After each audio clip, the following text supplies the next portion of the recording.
बकाया हम लोग चैप्टर पढ़ रहे हैं मॉलिक्यूलर बेसिस ऑफ इनहेरिटेंस। लिख लो हम लोग आराम से, फिर हम लोग पढ़ेंगे।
लिख लिया?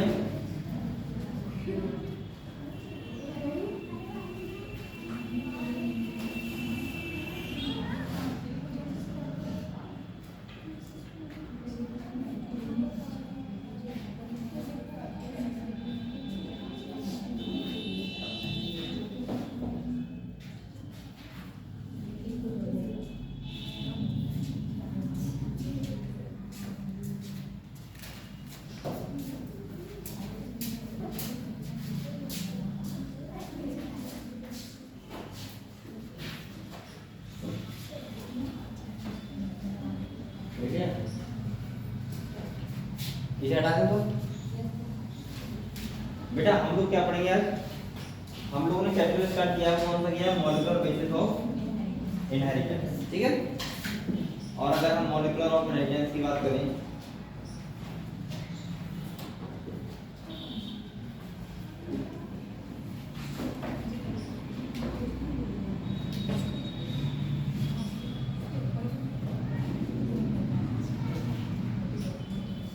तो हम लोगों ने चैप्टर स्टार्ट किया है मॉलिक्यूलर बेसिस ऑफ इनहेरिटेंस। मैंने आप लोगों को क्या क्या बता दिया उसमें? हम लोगों ने कल पैकेजिंग ऑफ डीएनए हेलिक्स पढ़ा था ना, तो हम लोग उसमें पढ़ रहे हैं पैकेजिंग ऑफ डीएनए हेलिक्स। अगर यहाँ पे हम देखें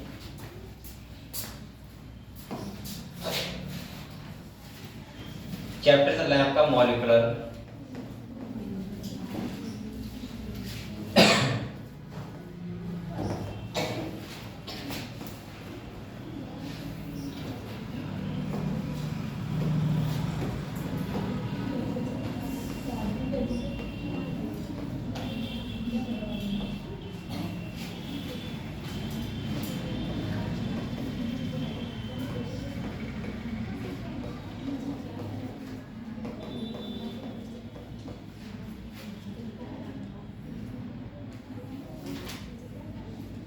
तो हम लोग मॉलिक्यूलर बेसिस ऑफ इनहेरिटेंस में मैंने आपको क्या बताया? मैंने आपको डीएनए के बारे में पढ़ाया, हम लोगों ने आरएनए के बारे में पढ़ा था। इसके बाद मैंने आप लोगों को बताया कि डीएनए को हम लोग क्यों जेनेटिक मटेरियल बोलते हैं, जेनेटिक मटेरियल क्या क्या फीचर होने चाहिए, और डीएनए के बारे में हम लोगों ने पढ़ा। डीएनए क्या है? एक पॉलीन्यूक्लियोटाइड चेन होती है, जिसमें मैंने आपको बताया कि एक न्यूक्लियोटाइड में क्या होता है? फॉस्फेट ग्रुप, पेंटोज शुगर और नाइट्रोजनस बेस। मैंने आप लोगों से बताया कि जो नाइट्रोजनस बेस्ड होते हैं वो कौन कौन से होते हैं? दो टाइप के होते हैं, प्यूरिन और पिरामिडिन। प्यूरिन में क्या आता है? एडेनिन और ग्वानिन, और पिरामिडिन में आता है साइटोसिन, थायमिन और यूरेसिल। मैंने आप लोगों को ये बताया था कि डीएनए ऐसे ही न्यूक्लियोटाइड जुड़ते रहते हैं और क्या बन जाता है? Chain of polynucleotide. और मैं बोल सकता हूँ कि उसी को हम लोग बोलते हैं डीएनए। क्या बोलते हैं? डीएनए की अगर हम बात करें तो आपको बताया डबल स्ट्रैंडेड होता है, एंटी पैरेलल स्ट्रैंड होते हैं, एक होता है 5 प्राइम टू 3 प्राइम, जो दूसरा होता है 3 प्राइम टू 5 प्राइम। डीएनए पे चार्ज कौन सा होता है? नेगेटिवली चार्ज होता है, एसिडिक नेचर का होता है। डीएनए कहाँ होता है प्रेजेंट? न्यूक्लियस में। और मैं बोल सकता हूँ कि डीएनए जो होता है वो एक्ट करता है एज अ जेनेटिक मटेरियल।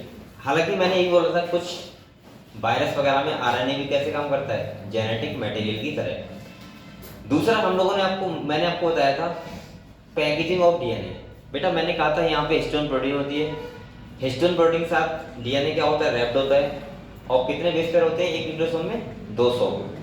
और इसको आपको पता है हिस्टोन के 4 टाइप के मॉलिक्यूल दो मिलकर क्या बनाते हैं? ऑक्टामर। हिस्टोन ऑक्टामर बोलते हैं उसको। और फिर न्यूक्लियोसोम में क्या होता है? H1 भी रहता है, और मैं डीएनए के साथ हम उसको बोलते हैं न्यूक्लियोसोम। मैंने आप लोगों को बताया इसको ये दिखता है, अगर न्यूक्लियस के अंदर देखें तो ऐसा लगता है जैसे बीड्स ऑन स्ट्रिंग, मतलब मूंगों की माला की तरह दिखता है ये। और अगर देखा जाए तो इस टाइप से क्या होता है? पैकेजिंग होता है। इसको बोलते हैं हम लोग क्रोमेटिन। क्या बोलते हैं? क्रोमेटिन 2 टाइप के होते हैं, यूक्रोमेटिन और हेटेरोक्रोमेटिन। यूक्रोमेटिन का मतलब होता है जो ट्रांसक्रिप्शनली एक्टिव होता है, और हेटेरोक्रोमेटिन का मतलब होता है जो ट्रांसक्रिप्शनली इनएक्टिव होता है। अगर यूक्रोमेटिन देखा जाए तो ये कैसा होता है? कलर देता है लाइट, और हेटेरोक्रोमेटिन कलर देता है डार्क। ठीक है, ये हम लोगों ने देखा था। तो यहाँ तक हम लोगों ने पढ़ लिया है। अब हम लोग जो चर्चा करेंगे वो करेंगे कि कैसे सर्च हुआ कि डीएनए ही जेनेटिक मटेरियल है। साइंटिस्ट को कैसे पता लगा कि डीएनए क्या है? जेनेटिक मटेरियल है। वो 3 चीजें डाउट कर रहे थे, या तो डीएनए हो सकता है, या आरएनए, या फिर प्रोटीन। तो सबसे पहले एक साइंटिस्ट थे जिनका नाम है ग्रिफ्थ, और इन्होंने एक्सपेरिमेंट किया था। यानी कि हम बोल सकते हैं इन्होंने इनके एक्सपेरिमेंट क्या बोलते हैं? Transforming principle. क्या बोलते हैं? ट्रांसफॉर्मिंग प्रिंसिपल क्या होता है अभी हम लोग समझेंगे। ठीक है, इसी को समझेंगे। इसके बाद एक साइंटिस्ट और आए थे। एक एक्सपेरिमेंट हुआ था हर्षे चेस एक्सपेरिमेंट, और उसमें 100% प्रूफ हो गया था कि डीएनए क्या होता है? जेनेटिक मटेरियल है। तो क्या है ये एक्सपेरिमेंट अभी हम लोग समझेंगे। ठीक है, तो एक बार आप लोग यहाँ तक रिवाइज कर लो, किसी को बच्चे को डाउट हो तो मुझसे पूछ लो। ठीक है,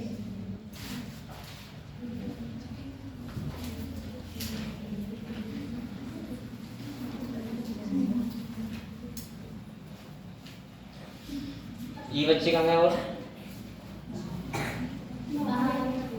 बाहर का धूप है क्या? धूप ले रहे हैं क्या कर रहे हैं?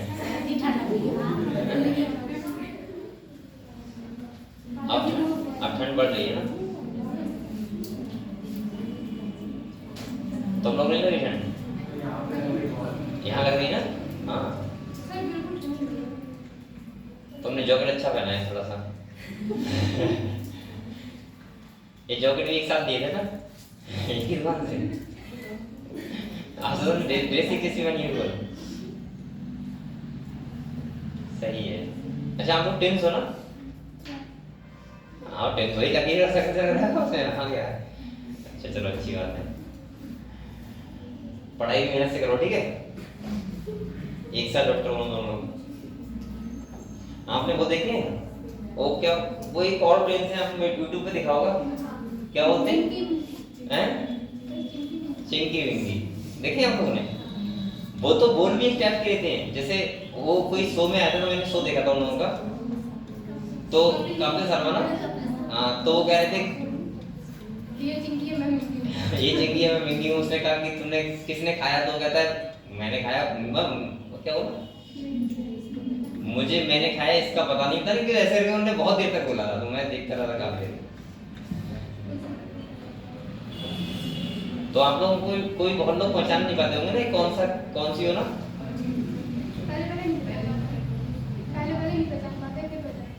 पहचान लेते हैं? मुझे तो अपनी पहचान नहीं है। बालों से पहचान है ना, बाल थोड़े अलग अलग, वैसे सेप तो एक ही ऐसी है तुम लोगों की।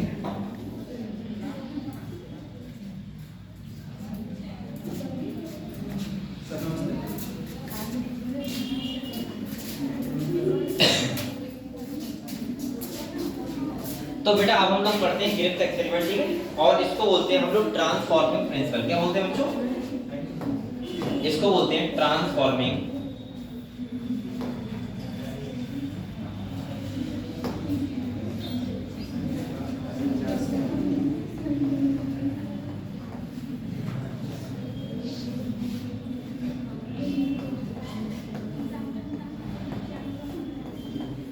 ठीक है।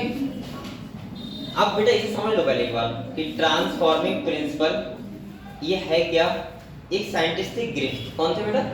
ग्रिफ्थ।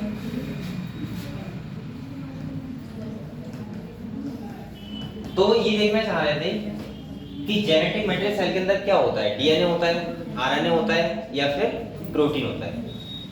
उन्होंने किया क्या वो समझ लो पहले ध्यान से, ठीक है। देखो इन्होंने क्या किया, इन्होंने बेटा बैक्टीरिया लिया, क्या लिया? बैक्टीरिया लिया। और वो कौन सा बैक्टीरिया लिया? Streptococcus pneumoniae. सही है। ये क्या करता है? निमोनिया कॉज करता है। क्या करता है? डिजीज करता है मतलब।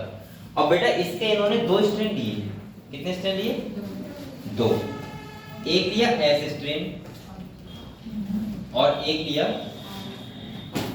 R strain. आप लोग यहाँ पे ध्यान रखना है कि एस स्ट्रेन आर स्ट्रेन में कौन सा पैथोजेनिक होता है, कौन सा नॉन पैथोजेनिक। पैथोजेनिक का मतलब क्या होता है? जो डिजीज करे, और नॉन पैथोजेनिक का मतलब डिजीज ना करे। तो जो एस स्ट्रेन था वो कैसा था बेटा? ये था पैथोजेनिक।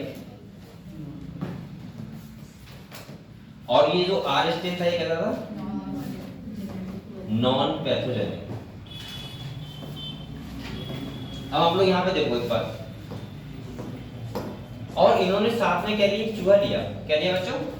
चूहा लिया। इन्होंने किया क्या समझो, इन्होंने पहले क्या किया? चूहे के अंदर इंजेक्ट कराया आर स्ट्रेन। कैसा कराया बेटा? आर स्ट्रेन उन्होंने क्या कराया? इंजेक्ट कराया।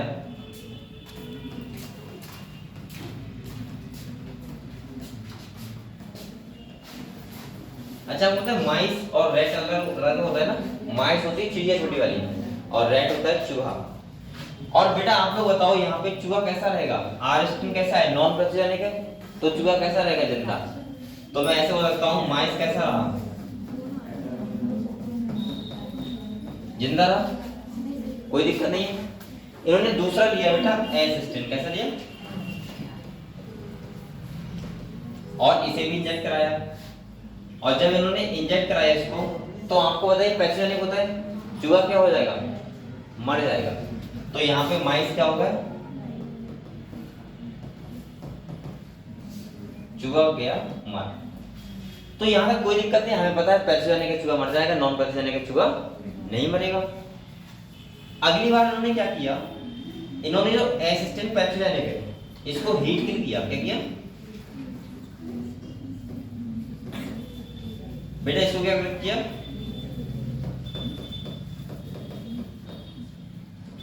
और आप लोग बताओ अगर हीट किल कर दिया तो चूहा कैसा होना चाहिए था? जिंदा रहना चाहिए था। और बिल्कुल बात ठीक थी, चूहा कैसा रहा? जिंदा रहा। क्योंकि हमने क्या कर दिया? हीट किल कर दिया ना। यहां तक सही चल रहा था, जैसा हम सोच रहे थे वैसा चल रहा था, ठीक है। अगले इन्होंने क्या किया? इन्होंने एक तो लिया साथ में आर स्ट्रेन जो नॉन पैथोजेनिक है पहले से ही, ठीक है। इन्होंने आर स्ट्रेन लिया जो कैसा है, और साथ में मिला दिया इसके एस स्ट्रेन हीट किल वाला। क्या मिला दिया बेटा?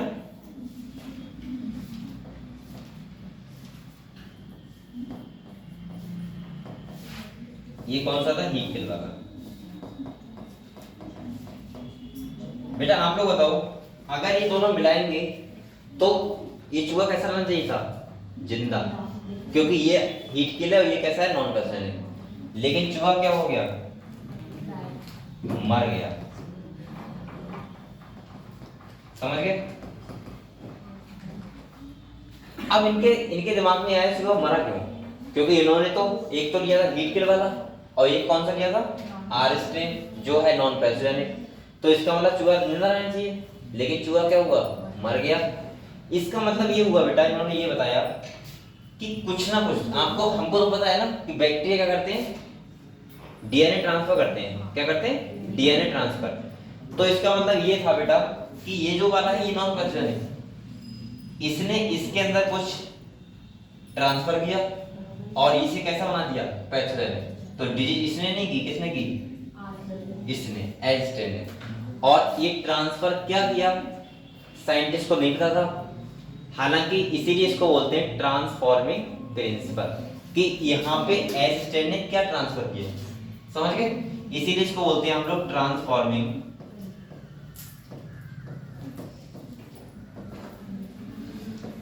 प्रिंसिपल। हालांकि इसके बाद साइंटिस्ट आए बाद में, उन्होंने इसको दोबारा किया, लेकिन कब किया? बायोकेमिकल नेचर में। अब आप लोग मुझे एक बात बताओ, ये देखो उस टाइम पे साइंटिस्ट नहीं था थे, इन्होंने हालांकि स्टार्ट कर दिया था कि जेनेटिक मटेरियल सर्च करना, लेकिन ये बता नहीं पाए थे यहाँ पे ट्रांसफर क्या हुआ था, डीएनए, आरएनए या फिर प्रोटीन। अब मैं ऐसे बोल सकता हूँ, जब 3 साइंटिस्ट और आए, जिनके नाम पता है क्या है, बताओ, पता है आपको? 3 साइंटिस्ट का नाम बताओ।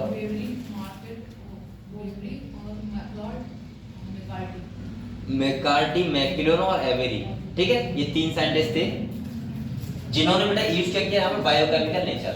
अब आप लोग बताओ, ये देखो, आप लोग बताओ, अब चूहा मर रहा है, सही है? अब इन्होंने क्या करेंगे साइंटिस्ट, देखो हम क्या करें बेटा, जो ये यहाँ देखो, आप लोग बेटा बोलो मत, बायोकेमिकल नेचर है,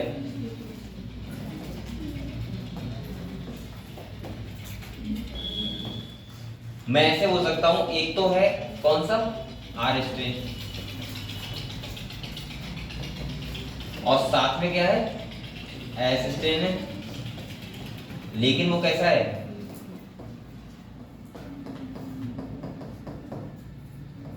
ठीक है?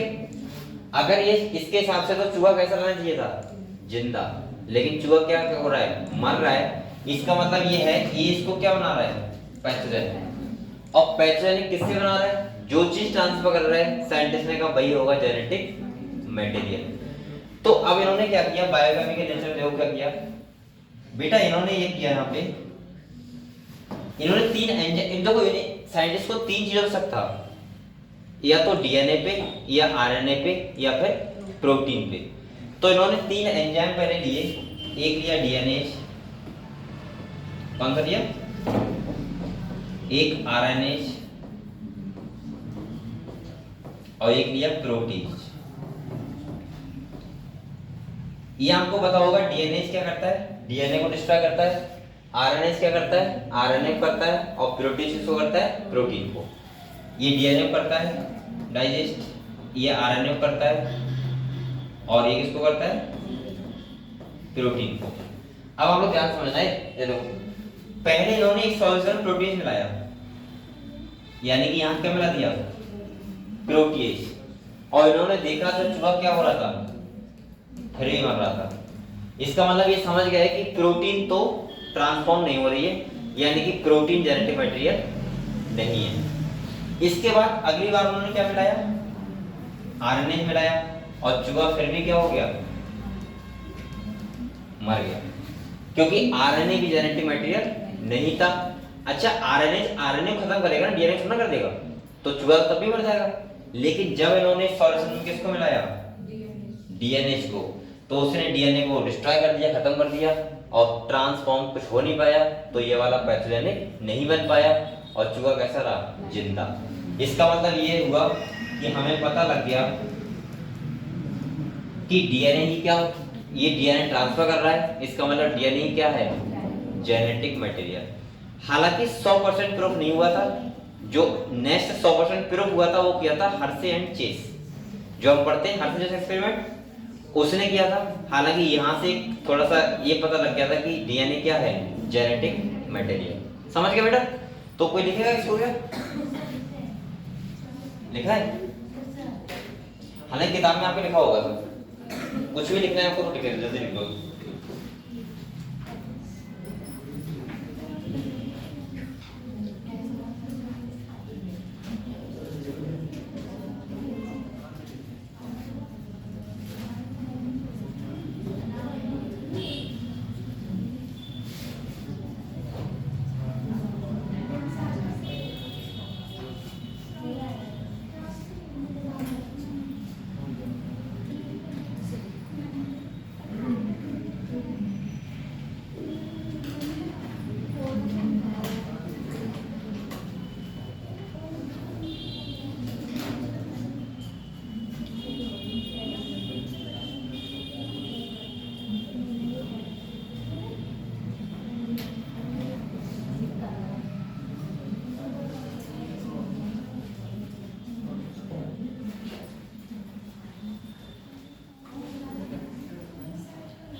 तो समझ गए एक्सपेरिमेंट क्या था?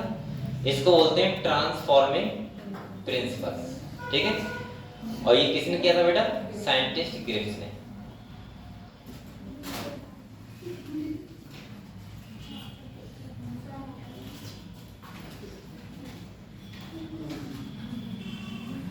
आपको दिख रहा है दोस्तों?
देख लिया?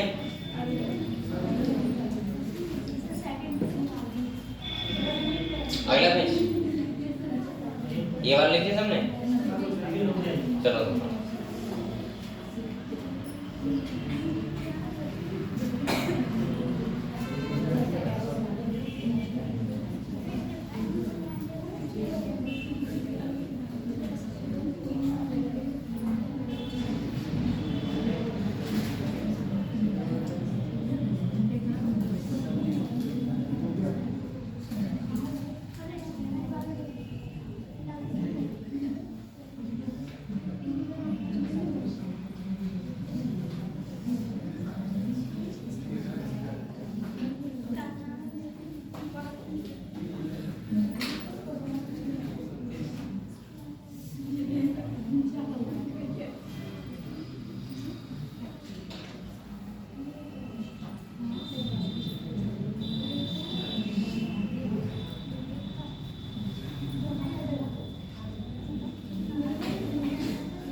बेटा ये हो गया। आप देखो लिख लिया। अब नेक्स्ट इसमें क्या लिखोगे? तो नॉर्मल है इसमें तो पता नहीं लगेगा। या लिखना है तो आप लोग ऐसे लिख लो, यहाँ देखो डीएनए जब मिलाया तो ऐसा हुआ था, यहाँ आरएनए और यहाँ प्रोटीन। सॉरी,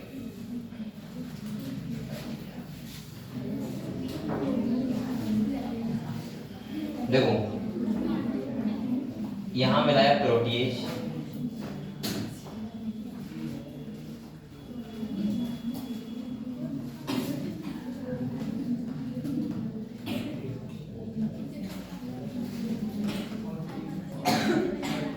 ठीक है। तो डीएनए मिलाया तो कैसा रहा? जिंदा, क्योंकि फिर डीएनए ट्रांसफॉर्म वो ट्रांसफॉर्म नहीं कर पाया और ट्रांसफॉर्म नहीं हुआ तो कैसा रहा? जिंदा रहा, यानी कि नॉन पैथोजेनिक रहा, ठीक है।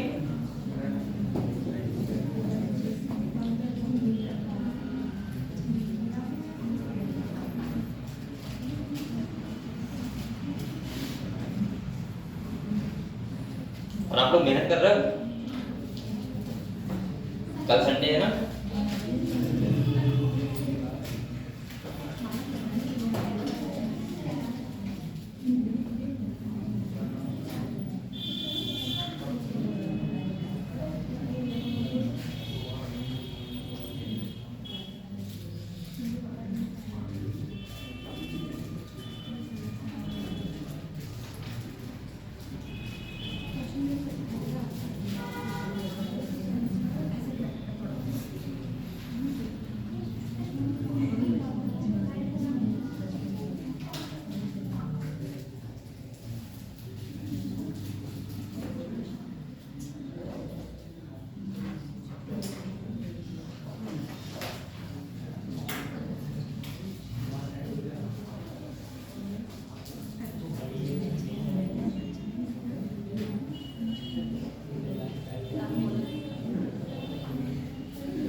मार्केट गई थी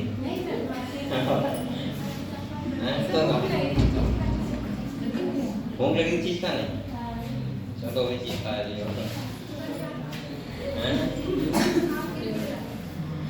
मुझे भूख नहीं लगी, मैं बिना खाना के भी काम चला लेता हूँ।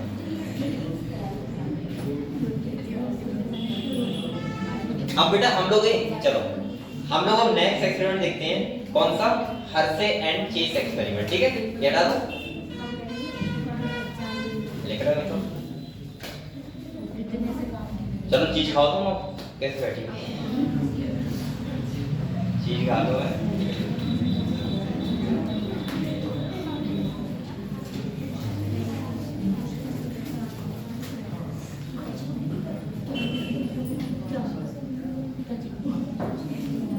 मेरे पास कुछ रखा हुआ है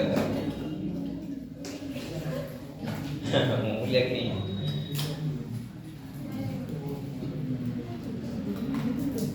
चलो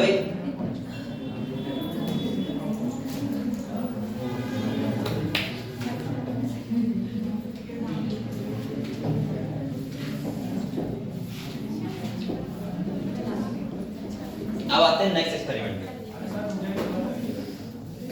जो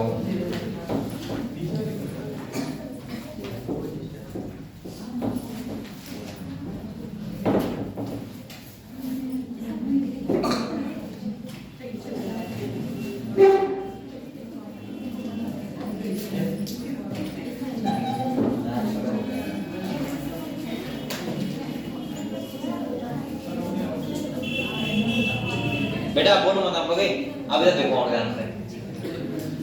अब जो नेक्स्ट हुआ था वो है एक्सपेरिमेंट का नाम हर्शे एंड चेस एक्सपेरिमेंट।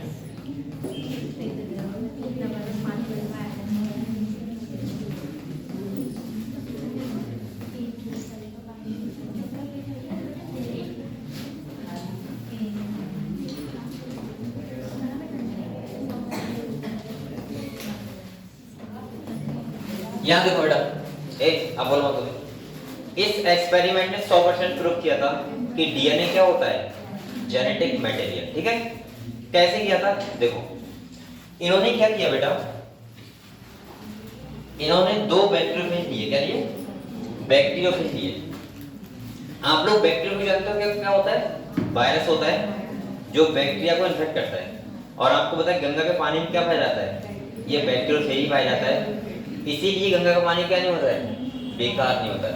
आपने पता है कोई बात, कितने भी दिन तक रखो रहो लेकिन वो बेकार पानी नहीं होगा, क्योंकि उसमें क्या होता है? बैक्टीरियोफेज। बात क्यों कर रहा है भाई? बोलो मत, शांति से रहो।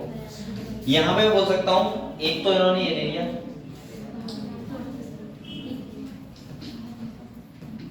ये बैक्टीरियोफेज है, और एक तरफ एक और ले लिया। ये बेटा क्या है? बैक्टीरियोफेज वायरस है। ठीक है, और इसके अंदर क्या होता है आपको पता होगा? ये क्या है? जेनेटिक मटेरियल यानी कि डीएनए। तो इसके पास ये है प्रोटीन कोड, ये, और बेटा ये क्या है? Genetic material.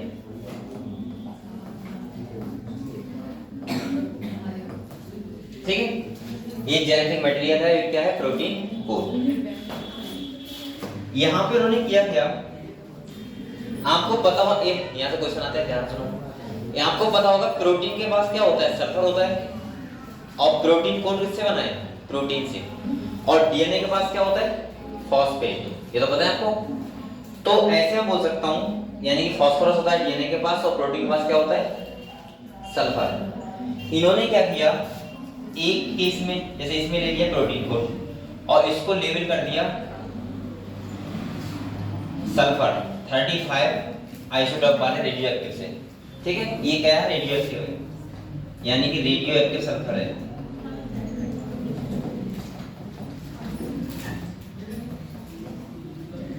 ठीक है, और एक तरफ क्या किया? डीएनए को, यानी कि फास्फोरस 32 आइसोटोप का लिया, और इस फास्फोरस को क्या कर दिया? Radio active. ये क्या है? रेडियो एक्टिव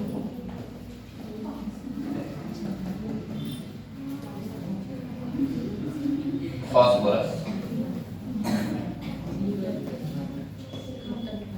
और बेटा इनके हम लोग आइसोटोप ध्यान रखना, सल्फर का कितना है? 35, फास्फोरस का कितना है? 32। तो एक तरफ किया डीएनए को, एक तरफ किया प्रोटीन को। मैं ऐसे बोल सकता हूं, यहां पे लिखूं तो, यहां देखो, इस वाले केस में किसको किया है? प्रोटीन कोड को, क्योंकि इन्हें ऐसा लग रहा था कि प्रोटीन या फिर डीएनए में से एक होगा जेनेटिक मटेरियल, और जो ट्रांसफर करेगा ये वायरस, जो इनको सेल के अंदर मिला बैक्टीरिया के अंदर, वही क्या होगा? Genetic material. तो हुआ क्या, एक बैक्टीरिया है, मैं यहाँ पे 3 केस होते हैं। ठीक है, मैं 2 बना दे रहा हूँ, कोई दिक्कत नहीं, आपको समझ आना बाद में। यहाँ पहले क्या होगा? इन्फेक्शन होगा। क्या होगा? दूसरा क्या करेगा? ब्लेंडिंग करेगा, और तीसरा क्या होगा?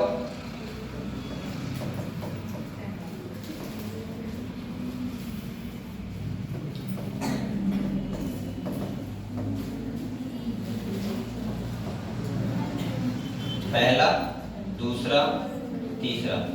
मैं इन तीनों का मतलब समझा दे रहा हूं आपको। इन्फेक्शन का मतलब होता है कोई भी वायरस, सही है, या बैक्टीरिया जब इन्फेक्ट करता है तो अपना जेनेटिक मटेरियल क्या करता है? ट्रांसफर करता है होस्ट सेल में। होस्ट का मतलब इसको इन्फेक्शन करना होता है। दूसरा बेटा ब्लेंडिंग का मतलब होता है इसका डीएनए, जिसने जेनेटिक मटेरियल वायरस का, और जिसको इन्फेक्ट किया है उसके डीएनए से क्या कर जाता है? बाइंड कर जाता है, तभी तो वायरस लिविंग बन जाता है। आपको तो पता है वायरस लिविंग क्यों बोलते हैं बाद में? होस्ट सेल के बाद।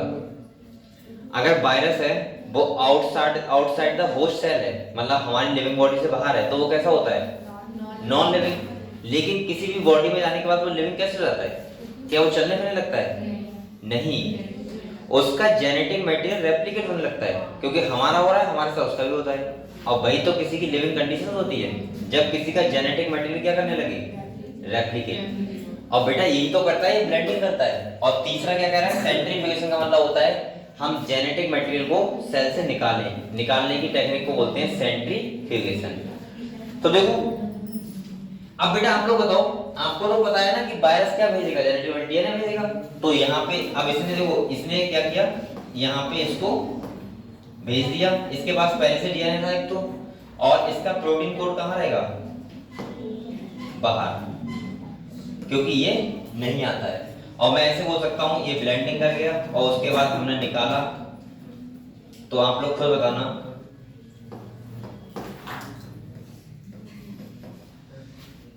अब यहाँ देखो हम लोग इस केस में क्या है, इसने ऐसे ट्रांसफर किया, ये इसका डीएनए है और ये आपस में क्या हो गए, मिल गए। ठीक है। और आप लोग बताओ, अगर मैं दोनों सेलों को देखूं तो आपको रेडियोएक्टिव कहाँ मिलेगा, उस वाले में मिल रहा है, और इधर कोई रेडियोएक्टिव नहीं है। तो हमने देखा, इन्होंने बेटा देखा क्या साइंटिस्ट ने, देखो इन्होंने ये देखा, इन्होंने देखा कि no radioactive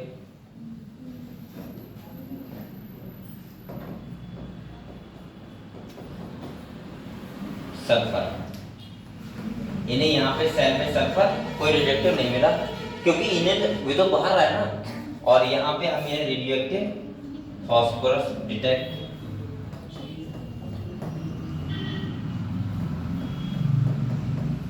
radioactive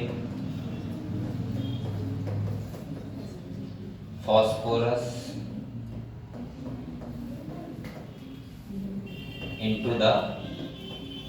into cell, और यहां से 100% प्रूफ हो गया कि डीएनए क्या होता है, जेनेटिक मटेरियल, क्योंकि यहाँ पे इन्हें रेडियोएक्टिव क्या मिला, फॉस्फोरस, और फॉस्फोरस किससे किया, किसने किसको किया था, डीएनए को।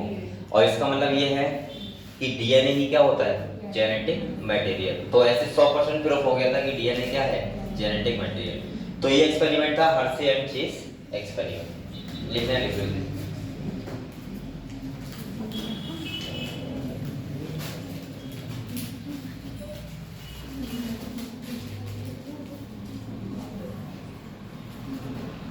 आपको खाने के बाद होता है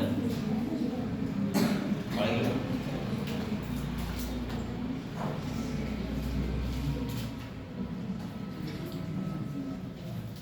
एक्चुअली सर लेने टैबलेट लेते हैं तब तक इसमें पोलैरिटी समोसे है ना, फिर सोच रहे हैं कोई बात नहीं लो।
लिख रहे हैं आप लोग?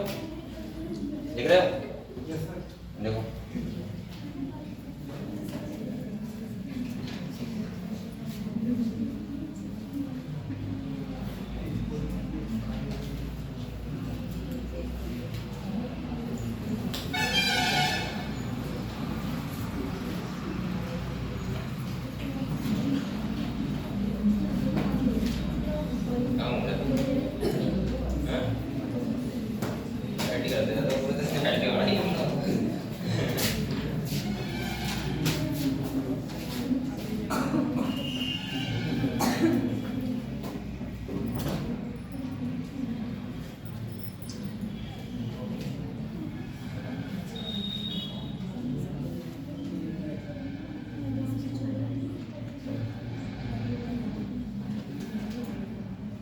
मल्टी कप नहीं जस्ट नहीं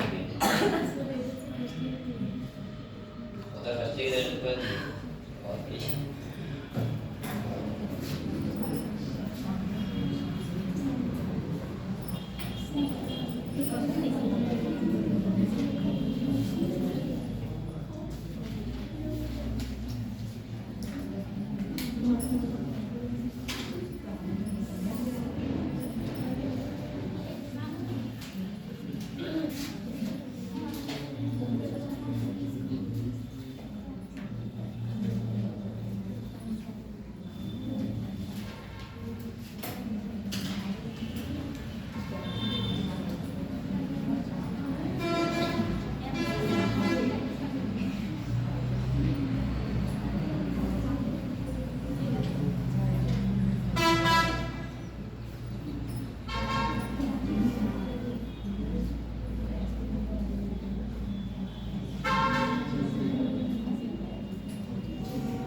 ज्यादा लग रही है ना, ऐसा है?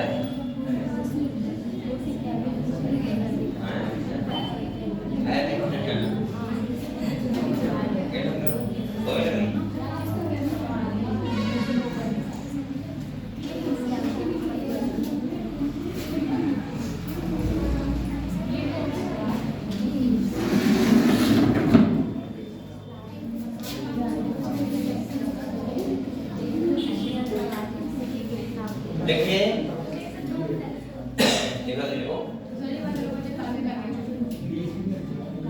ये बात करनी है। क्या नाम तुम्हारा? पिंकी। तुम बातें क्यों कर रही हो? आज तुम्हारी फ्रेंड ही नहीं आई। क्या नाम उसका? क्रियांशी।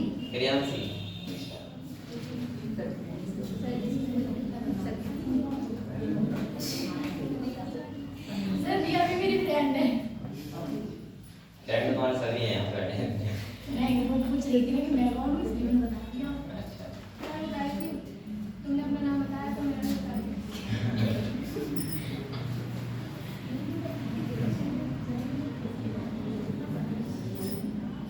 दोस्ती करने वाले होते हैं।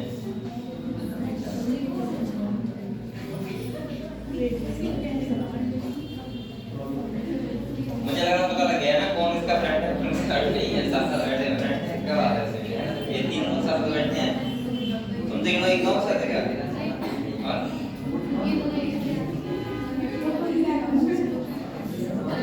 तुम कनाडा से हो? आज ट्रेन से?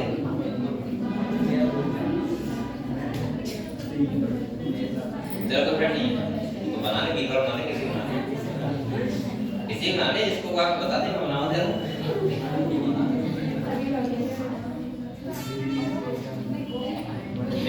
बोलो मत आपको।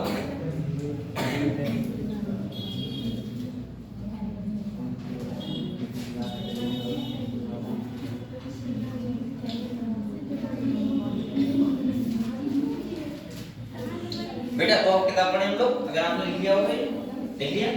चलो तो हम लोग अब समझते हैं यहाँ तक क्या क्या लिखा हुआ किताब पढ़ते हैं और इसके बाद हम लोग बहुत चलो भी पढ़ेंगे रेप्लिकेशन। ठीक है तो पहले ही पढ़ लेते हैं। तो मैंने आप लोगों को एक्सपेरिमेंट के बारे में बताया।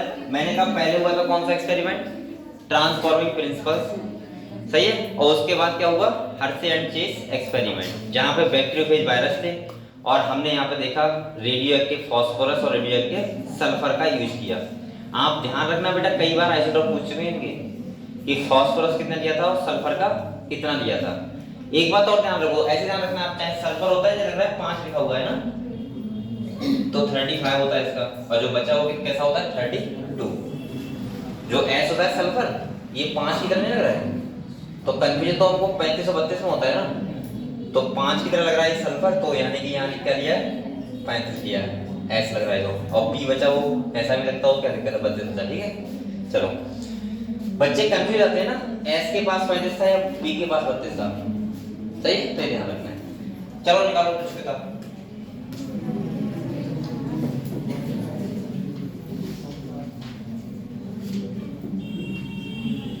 क्या होगा भाई,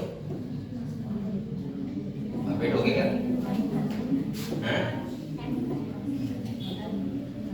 ये क्या हो रहा है?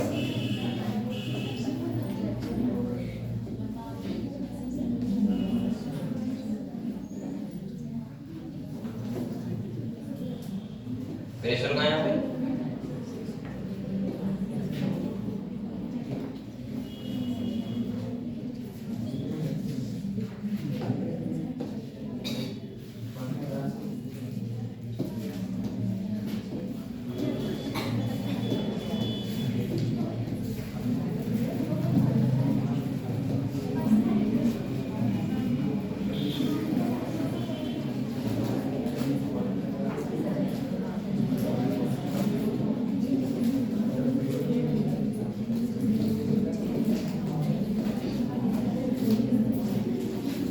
ये तो इंस्टा है, पहले से है ना।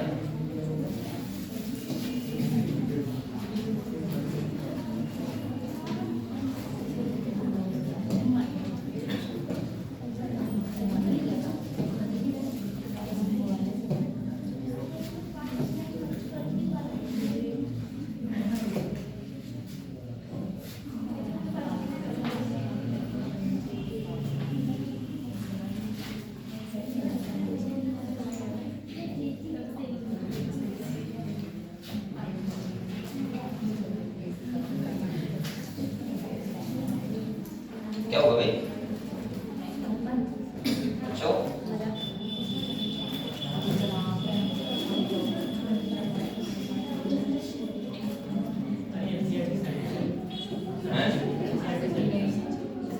अबे रुको, एनसीईआरटी खाली, और सॉरी क्या हो गया, खाली एनसीईआरटी कर दे रहे हैं ना दूसरी वाली, क्लास 12 की आती है ना ये।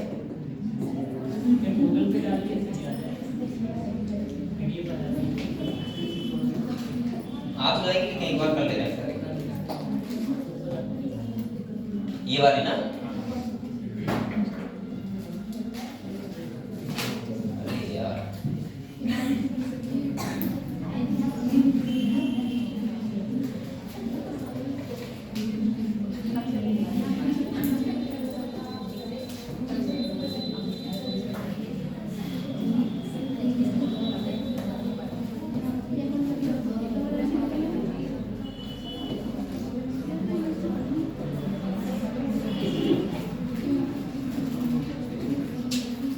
क्या हुआ इसमें?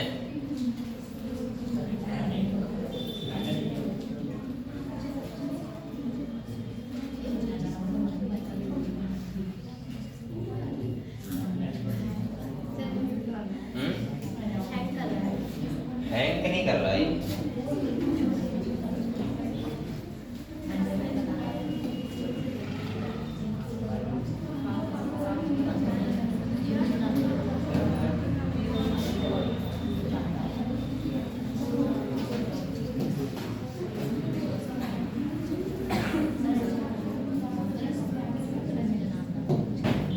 चल गया और चैप्टर कर ले।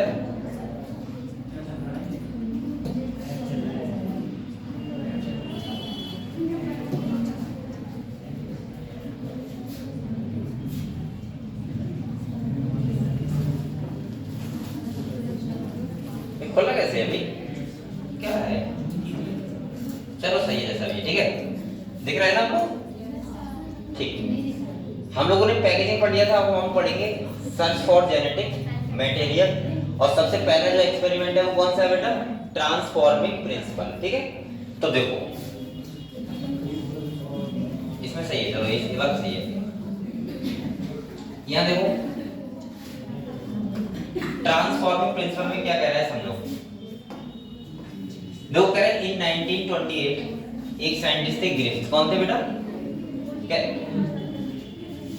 ए चिंगे मिंगे बोल कर रही है नहीं सॉरी चिंगे मिंगे। हां क्या देखो कह रहा है series of experiment with Streptococcus pneumoniae bacteria होता है जो क्या करता है? निमोनिया कॉज करता है। क्या करता है? Pneumonia cause. और कह रहा है बेटा a witness miraculous transformation in the bacteria during the course of which experiment a living organism bacteria had changed in physical form। कह रहा है when streptococcus pneumoniae यानी कि pneumococcus bacteria grow on a culture plate some produce smooth shiny colony। S का मतलब क्या है बेटा? smooth shiny colony। ठीक है, और कह रहा है while other produce rough colony। R का मतलब यहाँ पे क्या था? rough। और S का मतलब क्या था? smooth। स्मूथ कैसा बताया था मैंने? पैथोजेनिक। और आर कैसा बताया था? Non pathogenic. ठीक है, अब देखो कह रहा है this is because the assistant bacteria have a mucus. इसके पास क्या होता है? म्यूकस कोट होता है। और कह रहा है while assistant does not mice infect with किसके साथ? Assistant die from pneumonia infection but mice infected with assistant do not develop pneumonia. तो सिंपल भाषा में ये हुआ कि एसिस्टेंट कैसा होता है? पैथोजेनिक। और आरएसटिन कैसा होता है? Non pathogenic. ये पहली बात तो आप लोग यहाँ पे यही ध्यान रखना, बच्चे भूल जाते हैं एसिस्टिन कौन सा था और आरएसटिन कौन सा था। कैसे ध्यान रखोगे आप लोग? हाँ बताओ, कुछ भी ध्यान रखो, ध्यान तो रखना पड़ेगा आपको, वरना आप लोग भूल जाओगे। वहां पर अगर आ गया कोई स्टेटमेंट क्वेश्चन तो आप फिर कंफ्यूज हो जाते हो वहां पे ना। मैं जैसे ध्यान रखता हूँ, मैं कैसे ध्यान रखता हूँ? एस स्मूथ, एस होता है एस का मतलब क्या है? स्मूथ। क्या है? और स्मूथ क्या कर रहा है? डिजीज कर रहा है। हाँ वो चलो मेरा मतलब में क्या है हम लोग देखो ना। ठीक है, अगर देखो तो यहाँ पे हम बोल सकते हैं बेटा कह रहा है एसिस्टेंट इंजेक्ट इनटू माइस। तो बताओ चूहा कैसा रहेगा? मर जाएगा, क्योंकि एस स्मूथ कैसा है? पैथोजेनिक। आरएसटेन जब इंजेक्ट कराया तो कैसा रहा चूहा? जिंदा, क्योंकि ये कैसा है? Non pathogenic. अगले देखो कह रहा है बेटा Griffith was able to kill bacteria by heating them. He observe that heat killed assistant bacteria inject into mice did not kill them. इन्होंने क्या किया, जो एसिस्टेंट है जो कैसा है? पैथोजेनिक, उसको इन्होंने हीट किल कर दिया। क्या कर दिया? हीट दे दिया। और हीट देगा तो बैक्टीरिया क्या हो जाएगा? मर जाएगा। और बैक्टीरिया मर जाएगा तो चूहा कैसा रहेगा? जिंदा। लेकिन जब इन्होंने एसिस्टेंट हीट किल्ड वाला और बेटा साथ में क्या मिलाया? आरएस्टेन। और आरएस्टेन पहले से कैसा है? Non pathogenic. तो चूहा जिंदा रहना चाहिए, लेकिन चूहा कैसा हो गया? मर गया। अब आप लोग एक बात बताओ मुझे, अच्छा ये तो आपको पता है हीट देने से बैक्टीरिया को वो डीएनए बेकार नहीं होता है, खाली बैक्टीरिया की जो मेटाबॉलिज्म होती है वो बेकार हो जाती है। आपको पता होगा जब हम पीसीआर करते हैं, पीसीआर तो सोचो कितना हीट देते हैं? 95 डिग्री। और उस पे भी स्टैंड तो अनवाइंड हो जाएंगे, लेकिन जैसे हीट कम होगी तुरंत स्टैंड कैसे हो जाएंगे? फिर से जुड़ जाएंगे। इसका मतलब ये है डीएनए हीट से बेकार नहीं होता है। तो समझ गए आप लोग यहाँ पे?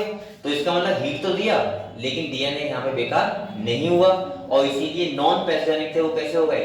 पैथोजेनिक। और इसीलिए क्या हो रहा है भाई? क्या हो गया? हाँ, तो इसीलिए यहाँ पे चूहा क्या हो गया? मर गया। क्योंकि यहाँ पे इसका मतलब सिंपल सा यहाँ पे बता रहा है कि जो ये वाला था बेटा, ये वाला ये कैसा हो गया? पैथोजेनिक। और पैथोजेनिक कैसे होगा? क्योंकि यहाँ से कुछ ट्रांसफॉर्म होगा इसके अंदर, और इसीलिए इसको नाम दिया ट्रांसफॉर्मिंग प्रिंसिपल। यानी कि ये क्या होगा? ट्रांसफॉर्म होगा, और इसीलिए हम लोग बोलते हैं ट्रांसफॉर्मिंग प्रिंसिपल। लेकिन ये साइंटिस्ट ये बता नहीं पाए थे कि ट्रांसफॉर्म हुआ क्या है। क्यों नहीं बता पाया? उसका रीजन था ना, क्योंकि इनके पास बायोकेमिकल नेचर यानी कोई एंजाइम नहीं था। अब 3 साइंटिस्ट आए, उन्होंने पता क्या किया? बायोकेमिकल नेचर देखो उसमें क्या किया, सुनो ध्यान सुन लो। बेटा आप लोग बताओ, अगर आप इस सॉल्यूशन में प्रोटीन मिलाओगे तो ही चूहा मर जाएगा, क्योंकि प्रोटीन कितना हो रहा है ट्रांसफर। अगर आप इसमें आरएनए मिलाओगे तब भी मर जाएगा, लेकिन जब आप डीएनए मिलाओगे तो चूहा जिंदा रहेगा, क्योंकि डीएनए क्या हो जाएगा, खत्म। और डीएनए खत्म हो जाएगा तो ट्रांसफॉर्म नहीं हो पाएगा। और इसका मतलब हमें पता लग गया था कि जो ट्रांसफर हो रहा था वो क्या है, डीएनए। लेकिन क्या एक बार बताओ मुझे, यहाँ से ये पता लग रहा है कि 100% जेनेटिक मटेरियल है? नहीं, यहाँ से ये पता लग रहा है खाली कि ट्रांसफॉर्म जो हो रहा है वो क्या हो रहा है, डीएनए।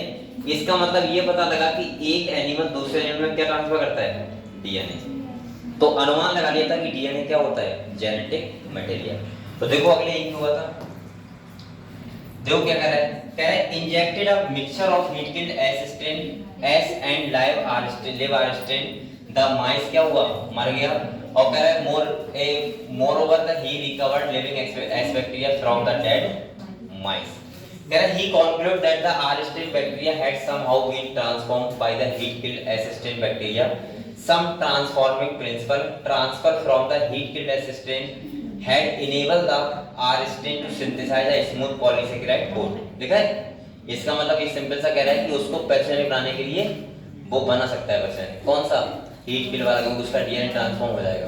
और कह रहा है बेटा this must is due to the transfer of the genetic material, however the biochemical nature of genetic material was not defined from his experiment. यहाँ पे उन्होंने कोई भी बायोकेमिकल नेचर का यूज नहीं किया और इसीलिए बता नहीं पाए कि ट्रांसफॉर्म एक्चुअली में हो क्या रहा है, हालांकि उन्होंने ये बता दिया था कि ट्रांसफॉर्म कुछ हो रहा है। ठीक है, अगला जो हुआ था बेटा वो देखो लिखा है biochemical characterisation of transforming principal.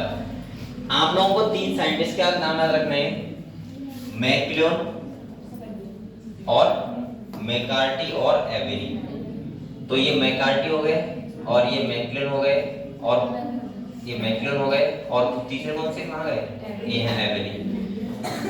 कह रहे थे genetic material was thought to be a protein, एक बात होगा, इन्होंने सोचा था या तो प्रोटीन हो सकता है। They worked to determine the biochemical nature of transforming principle and create the experiment. ये इसी को सोचना चाह रहे थे कि क्या हो रहा है, ठीक है, यानी कि ट्रांसफॉर्म यहाँ पे क्या हो रहा है। तो देखो कह रहे they purified biochemicals protein, DNA और RNA from the heat killed S cell to see which ones could transform live R cell into S cell. They discovered that DNA along from S bacteria caused R bacteria to become transform. इन्होंने पता लगाया था कि यहाँ पे transform जो हो रहा है वो क्या हो रहा है, डीएनए हो रहा है। अगले देखो क्या कह रहे हैं, कैसे पता लगाया वो देखो, कह रहा है they also discovered that protein digesting enzyme कौन सा, प्रोटीएज, RNA digesting enzyme कौन सा है, RNase। और अगले कह रहा है बेटा डिड नॉट अफेक्ट ट्रांसफॉर्मेशन, ये कह रहा है ये ट्रांसफॉर्मेशन को अफेक्ट नहीं कर पाए, क्योंकि हमको पता है आरएनए और प्रोटीन ट्रांसफॉर्म नहीं हो रहा था, क्या हो रहा था, डीएनए। तो अगले कह रहा है बेटा digestion with DNA did inhibit transformation, और उसने क्या कर दिया, ट्रांसफॉर्मेशन को रोक दिया। और कह रहा है suggesting that the DNA caused the transformation, they conclude that DNA is the hereditary material but not all biologist were convince, लेकिन बहुत सारे बायोलॉजिस्ट अभी भी कन्विंस इनसे नहीं हुए। तो इन्होंने हाँ बोल दिया था हालांकि कि जेनेटिक मटेरियल क्या है, डीएनए है, लेकिन और साइंटिस्ट इस बात को नहीं मान रहे थे कि डीएनए जेनेटिक मटेरियल है। तो अगले बेटा एक द जेनेटिक मटेरियल डीएनए के बारे में लिखा है, और वो कहां गए हमने, हाँ ये है। तो यहां से प्रूफ हुआ था कि डीएनए क्या होता है, जेनेटिक मटेरियल। कैसे बेटा देखो यहाँ पे मैंने कहा था दो बैक्टीरियोफेज है, देखो हम लोग एक बार यहाँ पे देखो बच्चों, यहाँ दो बैक्टीरियोफेज है, ठीक है,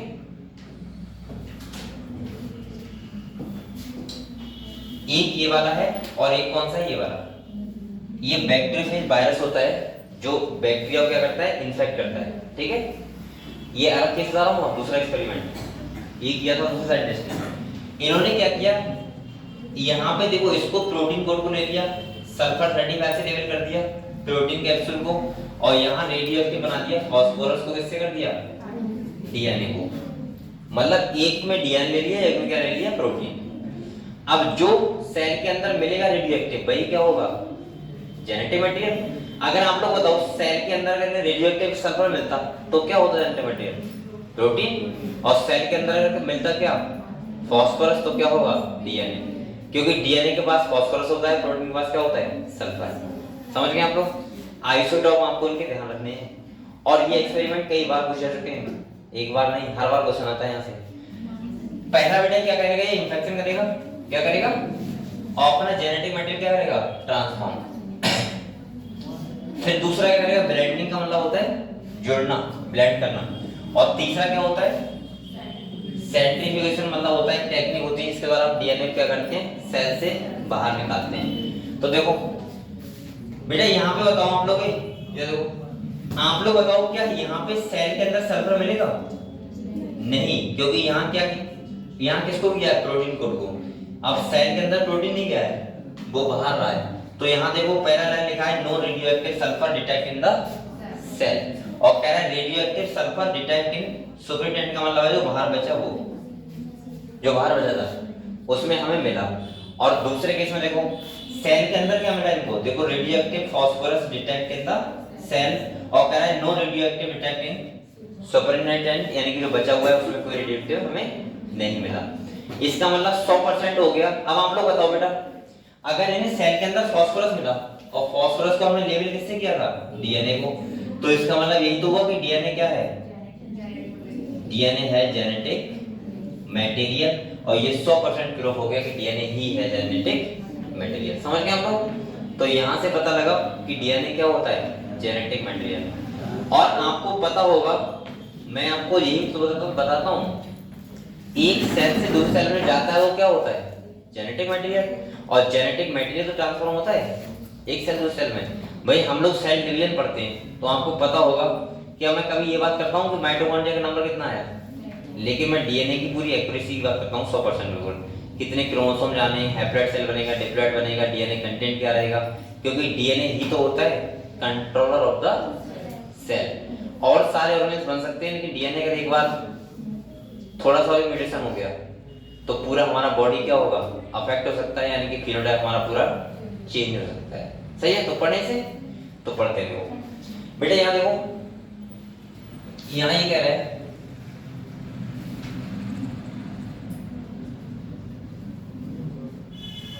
अब हम एक करके लाइन में पढ़ते हैं पूरा एक क्या क्या है यहाँ पे लिखा हुआ। देखो कह रहा था unequivocal proof that DNA is a genetic material came from the experiment of Hershey and Chase, जो कब हुआ था? 1952 में। कह रहा they worked with virus that infect bacteria called bacteriophage। आपको पता है ये कहाँ पाया जाता है? गंगा के पानी में पाया जाता है, इसीलिए आपको पता होगा गंगा का वाटर कितने भी टाइम तक रख लो लेकिन वो बेकार नहीं होगा। पता है आपको ये बात? बकाया ये वाला पानी रखोगे तो उसमें एलगी तक आ जाएगा। अरे एक साल तो बहुत रहेगा, दो एक महीने तक तो खोलना, उसमें इतनी बेकार वो आएगा ना, ये आपको लगेगा कि यहाँ ग्रीन कुछ आ गया इसमें, समझ लो ये वाले पानी में। लेकिन गंगा का वाटर वैसे ही निकलता है जैसे हम लेके आए थे।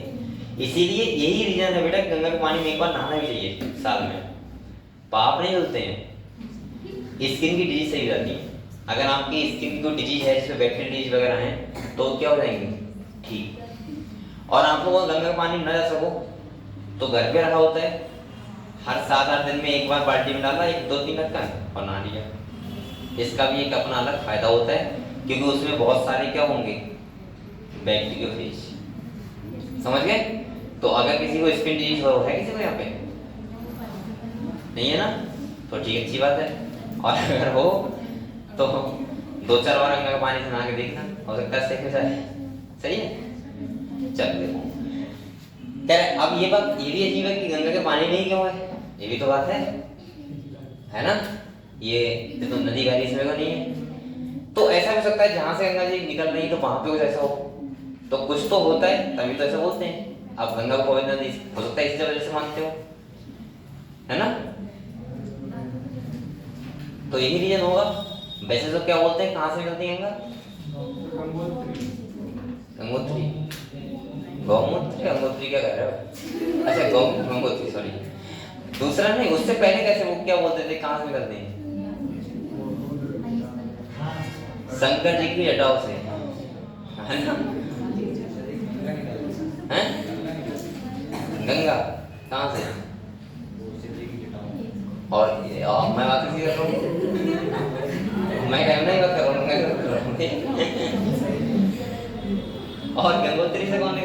गंगोत्री बोल रहे थे ना तुम लोग? हाँ, गंगोत्री से कौन निकलता है? गंगा ही निकलती है। गंगोत्री शायद एक पर्वत का नाम है ना, जहाँ ग्लेशियर, हाँ, जहाँ से निकलती हैं। अब ऐसा तो है नहीं कि वहाँ एंड में जाके देखोगे तो शंकर भगवान की जटा हमें भी होंगी। स्टार्टिंग बोलते हैं ऐसा हुआ था, हैं? एक बहुत बड़ी कहानी भी है। पहले छोटे थे तो देखते थे कहानियाँ, उसमें आता था कि शायद पानी की कमी थी, पता नहीं क्या था। नहीं सर, क्या कहते हैं, वो थे ना उनके जो पूर्वज थे वो भागीरथी थे, भगवान श्री राम के पूर्वज। किनके? पूर्वज होते हैं सर, तो उनको हम लोग कहते हैं जो अस्थियां होती है वो गंगा में से लाते हैं, बट क्या कहते हैं वहाँ पर सूखा था, तो उनके लिए वो जो भागीरथ थे उन्होंने तपस्या की, इसकी वजह से यही थे जो विष्णु मंदिर थे ना उनके पैरों से नीचे वो बहुत ज़्यादा कष्ट थे, इसकी वजह से उनकी जटाओं में क्या सही जटाओं में तो आप लोग बहुत कहानी याद है? क्या बात है, कहाँ सीखी तुमने? ऐसा वालों को रामायण पढ़ते हैं? तो मैं भी तो पढ़ लेता हूँ रामायण। अच्छा, वो वैसे होंगे, मतलब उस टाइम, मतलब वो सब चीजें पढ़ते होंगे वो अच्छे से हल्के हल्के समझते होंगे उनको। हाँ, मैंने ऐसे रामायण पढ़ने वाले देखे, रामायण पढ़ लेंगे लेकिन उन्हें नीचे नहीं पढ़ेंगे क्या क्या चल रही बात क्या चल रही है, बस खाली अपने फिड़ों में पढ़ते रहते हैं। ठीक है, होता नहीं है, लेकिन एक्चुअली हमें रामायण पढ़ते हुए सीखना चाहिए कि हम बात कहाँ की हो रही है, क्या बात चल रही है, क्या नहीं चल रही है। और 90 लोग इससे मतलब नहीं होता, उन्हें राह मिलाने का मतलब होता है कि राह एक बिंदा खा जाए जिससे सब लोग खुद हो जाए, देखो कितनी अच्छी गा रही है। चलो ठीक है, अच्छी बात है। गंगोत्री क्या होता है? बताया था, ग्लेशियर होता है। आपको पता है पीलीभीत से भी एक नदी निकलती है, कौन सा? गोमती और गंगामेस्तर, मतलब यहीं पे पीलीभीत में। पता है आपको ये बात? पता होगा ये तो। चलो ठीक है। कह रहा है बैक्टीरियोफेज अटैच, मैं यहाँ आया था तब मुझे पता लगा था, पहले नहीं पता था मुझे। कह रहा है bacteriophage attach to the bacteria, बेटा आप इधर देखो। कह रहे हैं and its genetic material then enters the bacterial cell, the bacterial cell treat the viral genetic material as if it was its own on and subsequently manufactures more virus particles Hershey and Chase worked to discover whether it was protein or DNA from the virus that entered the bacteria। तो ये देखना चाह रहे थे कि virus से protein या फिर डीएनए क्या बैक्टीरिया के अंदर ट्रांसफर हो रहा है, ठीक है, और क्या चीज उसको इन्फेक्ट करती है। तो देखो कह रहा बेटा दे grew some virus on a medium that contained radioactive phosphorus and some other on medium that contained radioactive sulfur। यानी क्या था? रेडियोएक्टिव सल्फर था। कह रहा है virus grow in the presence of radioactive phosphorus contain radioactive DNA but not radioactive protein because DNA contain phosphorus but protein does not। समझ गए आप लोग? ये समझ में आया आपको? देखो रेडियोएक्टिव, एक वायरस को रेडियोएक्टिव सल्फर में करवाया तो आपको बताया कि वहां पे क्या डीएनए के पास, वो डीएनए के पास सल्फर नहीं होता है, क्या होता है? प्रोटीन। तो प्रोटीन लेवल हो गया। एक मीडियम क्या लिया? जैसे फास्फोरस लिया रेडियोएक्टिव। अब आपको होता है फास्फोरस किसके पास होता है? डीएनए के पास, और प्रोटीन के पास नहीं होता है। तो दोनों अलग अलग लेवल हो गए। अब देखो कह रहा है बेटा similarly virus grow on radioactive sulphur contain radioactive protein but not radioactive DNA because DNA does not contain sulphur, क्योंकि डीएनए के पास क्या नहीं होता है? सल्फर नहीं होता है। तो आप लोग बताओ एक केस में क्या हुआ? प्रोटीन कोड लेवल हो गया किससे? सल्फर से। और एक केस में क्या हुआ? डीएनए कोड हो गया किससे? फास्फोरस, रेडियोएक्टिव फास्फोरस, ठीक है। अब देखो बेटा ये कह रहा है रेडियोएक्टिव फेज पर allowed to attach E coli bacteria. अच्छा सबसे ज्यादा यूज किया है वो कौन सा बैक्टीरिया किया है? E coli. ये भी आपको पता होना चाहिए। कह रहा है there as the infection proceed the viral coat were remove from the bacteria by agiting them in a blender, the virus particle were separate from the bacteria by spinning them in centrifuge। आपको पता है DNA को हम कैसे निकालते हैं? Centrifugation एक technique होती है, इस पर निकालते हैं, ठीक है, किसी भी सेल से डीएनए को। कह रहा है bacteria which was infected with virus that had radioactive DNA were radioactive indicating that DNA was the material that passed from the virus to the bacteria। जब हमें सेल के अंदर क्या मिला, रेडियो एक्टिव फास्फोरस, तो इससे पता लग गया कि डीएनए ही ट्रांसफर हो रहा है किससे, वायरस से बैक्टीरिया में। समझ गए? अगर हमें रेडियो एक्टिव सल्फर मिलता तो क्या समझते हैं, प्रोटीन हो रहा है, लेकिन मिला क्या, रेडियो एक्टिव फास्फोरस। ठीक है बेटा, और फास्फोरस को किससे किया था, डीएनए के लिए किया था। अगले कह रहे हैं is material that passed from the virus to the bacteria that were infected with virus that had radioactive proteins were not radioactive। This indicates that protein did not enter the bacteria from the virus, यानी कि protein transfer नहीं हुई थी किसमें, bacteria में, virus से। कह रहे DNA is therefore the genetic material that is passed from virus to bacteria, और इसीलिए हमें पता लग गया 100% कि डीएनए ही क्या है, जेनेटिक मटेरियल है जो पास हो रहा है किससे, वायरस से बैक्टीरिया में। अच्छा एक बात बताओ, आप लोग अजीब लगा थोड़ा सा कि वायरस हमेशा बीमारी करता है, लेकिन बैक्टीरिया ऐसा है जो बैक्टीरिया को किल करता है। हालांकि वायरस हमेशा ही डिजीज करता है, ठीक है, कोई इसका फायदा नहीं है। हालांकि बैक्टीरिया के बहुत सारे फायदा होते हैं, लेकिन ये जो है बैक्टीरिया ये कैसा है, फायदेमंद है। तो ये बेटा क्लियर हुआ, आपको बताओ क्लियर हुआ? तो हमने दो एक्सपेरिमेंट पढ़े। पहला हमने एक्सपेरिमेंट पढ़ा जिसमें हमने देखा कि कैसे चूहे के अंदर हमने आरएस्टिन और एस्टिन को इंजेक्ट कराया, तो एक केस में चूहा मर रहा था, एक केस में अंदर रह रहा था, लेकिन हमने दोनों को मिला के करवाया तो चूहा क्या हुआ, मर गया। और इससे हमें पता लग गया था लगभग कि कुछ ट्रांसफॉर्म हो रहा है, यानी कि नॉन पैथोजेनिक कन्वर्ट किसमें हो रहा है, पैथोजेनिक में। और इससे हमें पता लगा कि डीएनए क्या होता है, जेनेटिक मटेरियल होता है। लेकिन बहुत से साइंटिस्ट क्या नहीं हो रहे थे, कन्विंस नहीं हो रहे थे इस बात से। इसीलिए दो साइंटिस्ट थे, हर्शे एंड चेस। उन्होंने किसका यूज किया बेटा, बैक्टीरियोफेज का यूज किया। और बैक्टीरियोफेज क्या करता है, बैक्टीरिया को इन्फेक्ट करता है। और उन्होंने ये पता लगाने के लिए किया कि जो बैक्टीरियोफेज होगा, जो ट्रांसफर करेगा बैक्टीरिया के अंदर, वही क्या होगा, जेनेटिक मटेरियल। तो उन्होंने रेडियो एक्टिव बना लिया, एक केस में सल्फर को, एक केस में फास्फोरस को।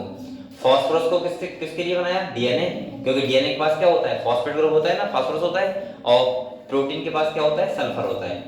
तो हमें जो बैक्टीरिया के अंदर मिला रेडियो एक्टिव, वो क्या मिला, फास्फोरस, जिससे पता लग गया डीएनए क्या होता है, जेनेटिक मटेरियल। क्लियर? चलो ठीक है। अब बेटा हम लोग अगली बात करते हैं कि ये वो टॉपिक है। आप लोगों को एक बात और पता होना चाहिए कि भाई जेनेटिक मटेरियल में बार-बार बोल रहा हूं कि डीएनए होता है। डीएनए क्या होता है, जेनेटिक मटेरियल होता है। लेकिन ये कैसे, जेनेटिक मटेरियल क्या प्रॉपर्टी होनी चाहिए? अगर मैं आप लोगों से पूछूं कि एक जेनेटिक मटेरियल क्या हो सकता है, उसकी क्या प्रॉपर्टी होनी चाहिए, तो आप क्या बताओगे? जैसे उस दिन मैंने पूछा था आप लोगों से ना, तो आप लोगों ने क्या बताया? जैसे पहला बताया था कि जेनेटिक मटेरियल वो हो जो स्टेबल हो। ऐसा नहीं कि इतना बेकार सा हो अनस्टेबल कि कोई सा एंजाइम या हीट जरा सा पड़ा तो वो बेकार हो गया। क्योंकि बेटा कंट्रोलर होता है, मान लो आपके परिवार का कोई कंट्रोलर है, तो वो कैसा होना चाहिए, आप लोग बताओ? थोड़ा मजबूत होना चाहिए। मजबूत का मतलब है सबकी भावनाओं को समझ सके। ऐसा कंट्रोल नहीं होता है जो एक को समझ रहा है दूसरे को क्या कर रहा है, इग्नोर कर रहा है। ऐसा हो सकता है क्या भाई? अगर आपके पापा हैं और वो एक लड़के को समझ रहे हैं, लड़के को नहीं समझ रहे हैं, तो कैसे कर पाएगा भाई? फिर दोनों लड़के कंट्रोल बन जाएंगे। वो कहेंगे मैं भी कंट्रोलर हूँ, मुझे भी कंट्रोलर है। तो स्टेबल होना चाहिए, थोड़ा भावनाओं को समझने वाला होना चाहिए, ठीक है? तो यहाँ पे डीएनए कैसा होता है, स्टेबल होता है। और स्टेबल का मतलब होता है कि कोई बहुत थोड़े से एंजाइम से डिस्ट्रॉय नहीं होता है, ना कोई हीट से होता है। समझ गए? दूसरा, जेनेटिक मटेरियल वो हो जो रेप्लिकेशन होता हो। आप लोग बताओ बेटा, अगर रेप्लिकेशन नहीं होगा तो फिर दूसरे सेल में जाएगा कैसे? और मैंने आप लोगों को बोला है कि हमारे हर एक सेल में क्या होता है, जेनेटिक मटेरियल यानी कि डीएनए जाना चाहिए और जाएगा। यहां तक मैंने ये तक बोला है कि सेल डिवीजन ही तब होगा जब डीएनए रेप्लिकेशन होता है। आपको ध्यान है, N/C रेशियो जब चेंज होता है, डिस्टर्ब होता है, तब होता है सेल डिवीजन। अगर एस पेज में डीएनए रेप्लिकेशन नहीं हुआ तो सेल डिवीजन नहीं होगा। तो आप समझ सकते हो कि डीएनए रेप्लिकेशन कितना ज्यादा जरूरी है। तो जेनेटिक मटेरियल वो होना चाहिए जो रेप्लिकेट अपने आप को कर पाता हो। अगर रेप्लिकेट नहीं कर पाता तो क्या हर सेल में जा पाता? धोखे से एक सेल में जाना छूट गया, लो हमारा तो लंका ले जाएगी। अगले कह रहे हैं भाई लंका ले जाएगी, थोड़ा सा म्यूटेशन हो गया तो अगले बोल सकते हैं। तीसरा, जेनेटिक मटेरियल के अंदर म्यूटेशन भी होना चाहिए। अब ये कुछ बच्चों को बात खत्म नहीं हो रही होगी ना, कि म्यूटेशन क्यों होना चाहिए सर, नहीं होगा तो क्या दिक्कत है? हाँ चलो इवोल्यूशन ना भी हो, अगर कुछ लोग ये कहेंगे ना, कुछ ऐसा भी कह सकते हैं ना कि इवोल्यूशन नहीं होगा तो क्या फर्क पड़ेगा, हम तो इंसान ऐसे ही रहेंगे हमेशा। बेटा ये बात आप आज कह रहे हो, ये बात तुमको पता है 1000 साल में यहाँ पे क्या नेचर चेंज हो रहा है, मतलब यहाँ कितना पॉल्यूशन बढ़ जाए कितना कम हो जाए, आपको पता है क्या? नहीं पता है ना? या एक बात सुनो, हजारों करोड़ों साल बाद हो सकता है कि जो आज नेचुरल क्लाइमेट है वो ना हो सकता है आज हम गेहूं की रोटी खा रहे हैं, 1000 सालों बाद गेहूं ना हो ही ना यहाँ पे धरती पे, कुछ और होता हो, और उसके अकॉर्डिंग अपने आप को बनाए रखने के लिए म्यूटेशन जरूरी है।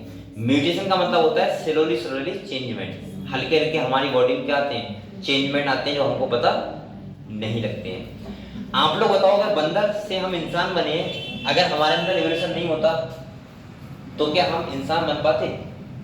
नहीं।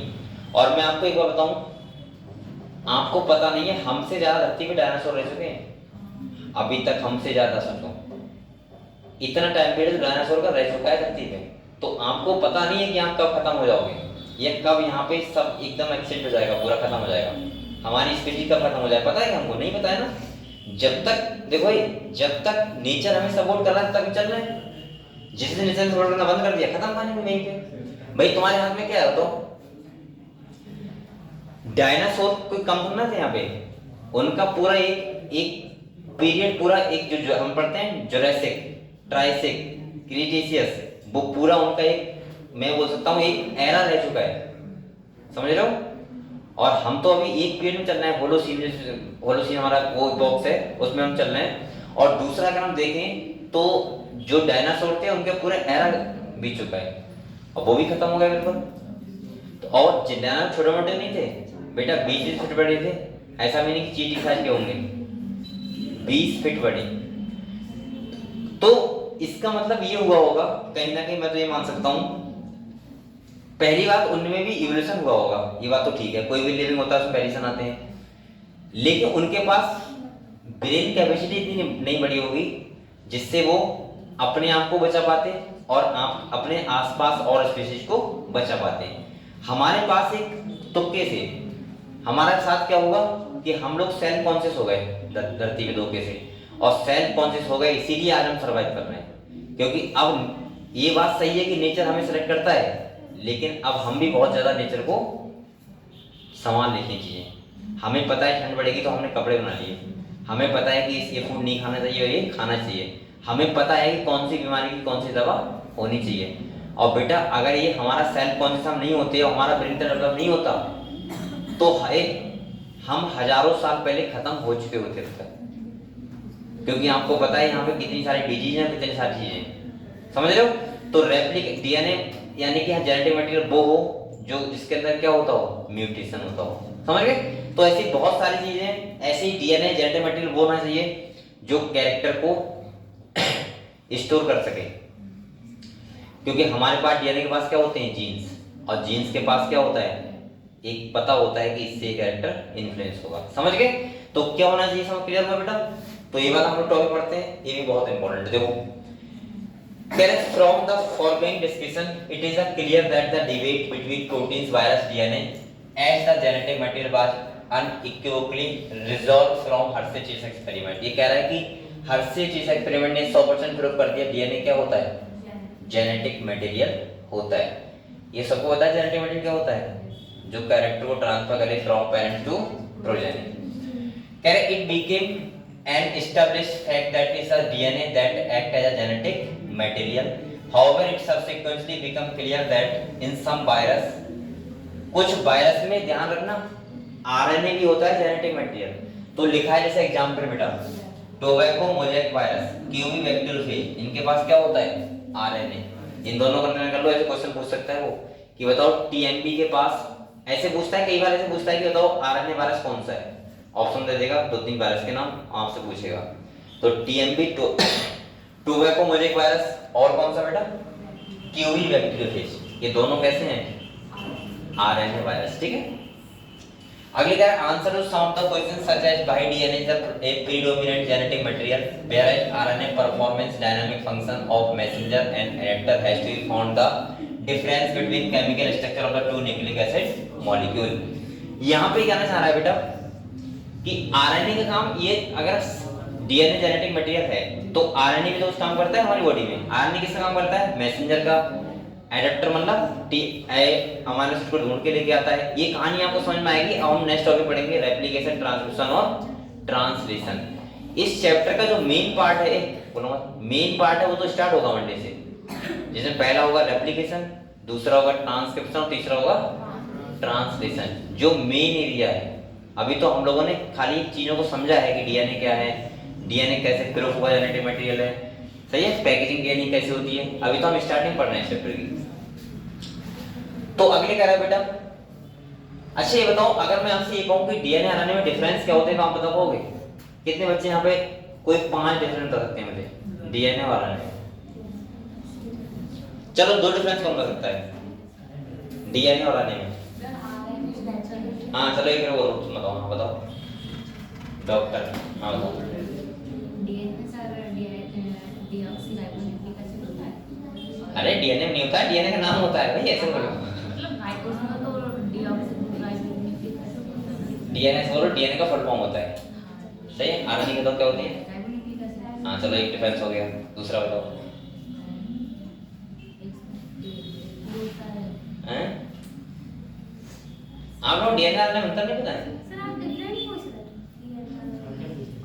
और मैंने क्या बोला अभी?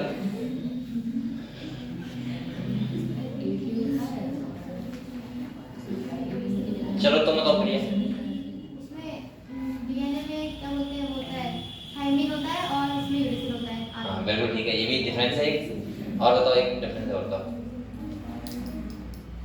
डीएनए डबल स्टैंडर्ड होता है। डीएनए डबल स्टैंडर्ड होता है, आरएनए कैसा होता है? Single standard. चलो ठीक है, चिंगू में तुम बताओ एक, पहले वाला तुम बताओ। ये बताओ कि कोई एक डिफरेंस बताओ डीएनए बताओ। अरे बताओ, तुमसे पूछ रहा हूँ मैं, तुम्हारा नाम क्या है? नित्या। तुम एक का नाम चिंगू रख लो, एक का नाम मिंगू रख लो, ठीक है। चलो तुम बताओ मिंगू, बताओ डीएनए आरएनए में एक डिफरेंस बताओ भाई, जो इतने होता है वही बता दो। अच्छा सर डीएनए हमारा स्टेबल होता है, बट आरएनए अनस्टेबल नहीं, आरएनए अनस्टेबल नहीं होता है। ऐसे बोलो कि डीएनए आरएनए से ज्यादा होता है डीएनए स्टेबल। ऐसा नहीं कि आरएनए बिल्कुल फुल होता है, ऐसा नहीं होता है। हाँ चलो बताओ, नहीं पता है? चलो तुम बताओ, चिंगू चिंगू बताओ। अब तुम्हें तो पता है, वही पता है। चलो इन्होंने बताया, उनका यही बता दो। अच्छा कोई सा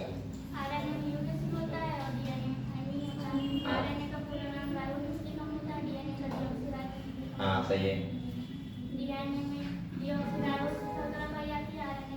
अब तुम्हें नया नहीं बताया डिफरेंस, ये नया हो गया। इन्होंने तो फुल फॉर्म बताई थी, तुम अब तुमने शुगर बता दिया। चलो और इसके अलावा किसे पता है? हाँ बताओ। आरएनए रिएक्टिव होता है, मतलब हाईली रिएक्टिव होता है और डीएनए डेस्ट्रक्टिव होता है, ठीक है। चलो इसके अलावा एक और बताओ कोई डिफरेंस। हाँ बताओ। डीएनए आनुवंशिक पदार्थ का भाग होता है हाँ और फिर आरएनए नहीं होता है। आरएनए कुछ में होता है, हाँ ठीक है, नहीं होता है, ये बात ठीक है। आरएनए फर्स्ट मैसेंजर और इसका काम करता है, ठीक है। RNA first genetic material, DNA उसके बाद बना है। इसके अलावा किसी को और पता है? अभी तो बहुत बचे हैं बेटा, सोचो।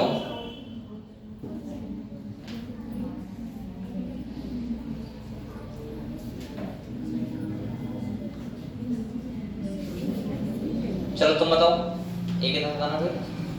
हाँ डीएनए सेल रेप्लिकेशन होता है या क्या है बताया? सेल रेप्लिकेशन डीएनए रेप्लिकेट करता है और आरएनए, लेकिन आरएनए बनता तो है किसी से। उस सेल रेप्लिकेशन हाँ सेल रेप्लिकेट, चलो ठीक है, ये भी सही है। ट्रांसक्रिप्शन प्रोसेस से बनता है, ठीक है। और बताओ, और कोई बचा डिफरेंस? और भी है डिफरेंस, सोचो आप लोग।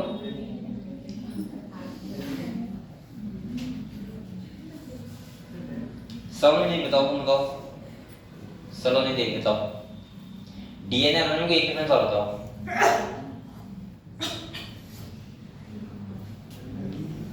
नहीं पता है? अब किसी को नहीं पता है? अबे गधो, डीएनए का स्ट्रक्चर कैसा होता है? हेलिकल होता है। और आरएनए कैसा होता है? Loop like. दूसरा डीएनए जो प्रोसेस करवाता है वो कौन से करवाता है? ट्रांसक्रिप्शन। और आरएनए कौन से करवाता है? ट्रांसलेशन। समझ गए? इसके बाद और सुनो, और क्या बताऊं भाई? और हो गए सारे ना? और हो गए ना?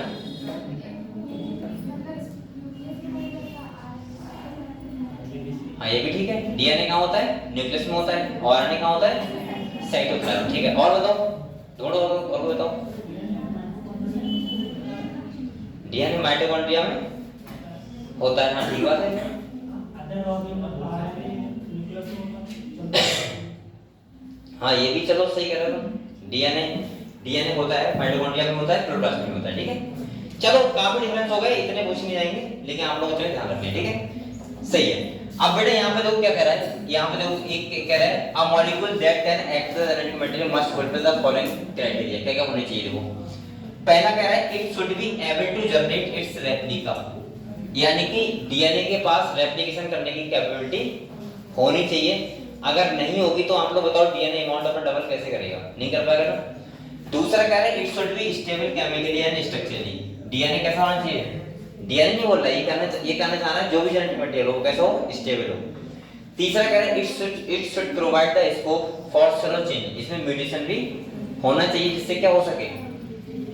Require for evolution. अगले कह रहा है it should be able to express itself in the form of Mendelian character. ये कहना चाह रहा है कि ये ऐसा हो जो मेंडेलियन कैरेक्टर की तरह अपने आप को एक्सप्रेस कर पाए, जैसे मेंडल ने बताया था।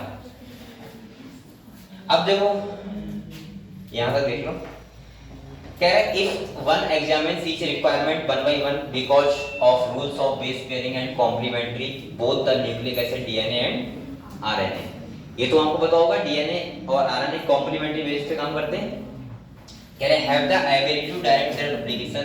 The other molecules in the living system such as protein fail to fulfill first criteria itself. तो ये प्रोटीन के पास ये नहीं हो सकता प्रोटीन से। अगले कह रहे हैं genetic material should be stable enough not to change with the different stage of life cycle, age or with change in the physiology of the organism. ये कह रहे हैं genetic material वो हो, ऐसा ना हो कि different एज में चेंज हो जाए। ये फिजियोलॉजी का मतलब है कोई बॉडी थोड़ा चेंज हुआ, जेनेटिक मटेरियल चेंज हो गया, ऐसा नहीं होना चाहिए। और बेटा अगले कह रहा है stability as one of the property of genetic material was very evidence in gives the transforming principle. अब देखो यहाँ पे कितना है, कितनी अच्छी बात किसने कही है? कह रहा है हमारे डीएनए की स्टेबिलिटी इससे पता लगती है कि जो ट्रांसफॉर्मिंग प्रिंसिपल हुआ था उसमें उन्होंने हीट किया था। क्या किया था? लेकिन फिर भी डीएनए डिस्ट्रॉय नहीं हुआ, खत्म नहीं हुआ। अगर सोचो अनस्टेबल होता तो उस टाइम पे डीएनए क्या हो जाता? खत्म हो जाता। तो देखो क्या कह रहा है बेटा, stability as one of the property of genetic material by very evidence in give the transforming principle itself that heat which killed the bacteria at least did not destroy some of the property of genetic material. ये कह रहे हैं bacteria kill हो गया लेकिन उसका genetic material फिर भी डिस्ट्रॉय नहीं हुआ, खत्म नहीं हुआ। Whereas this now can easily be explained in light of DNA that the two strands being complementary separated by heating come together. मैंने आपको बताया था ये बात, मैंने आपको ये बताया था।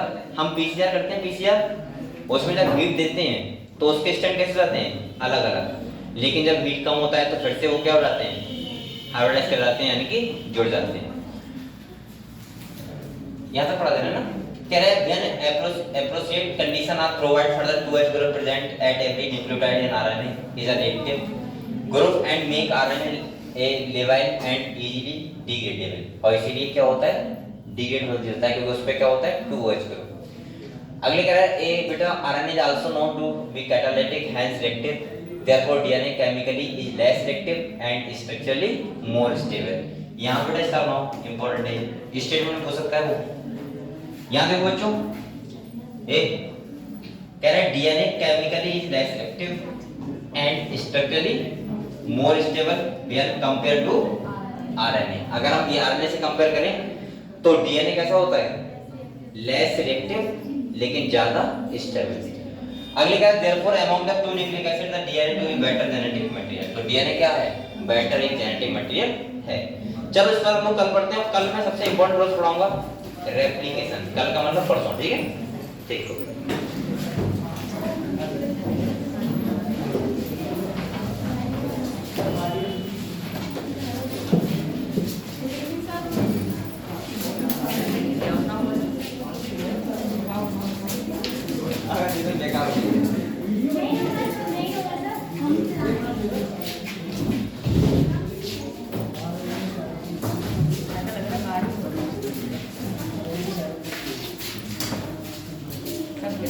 पे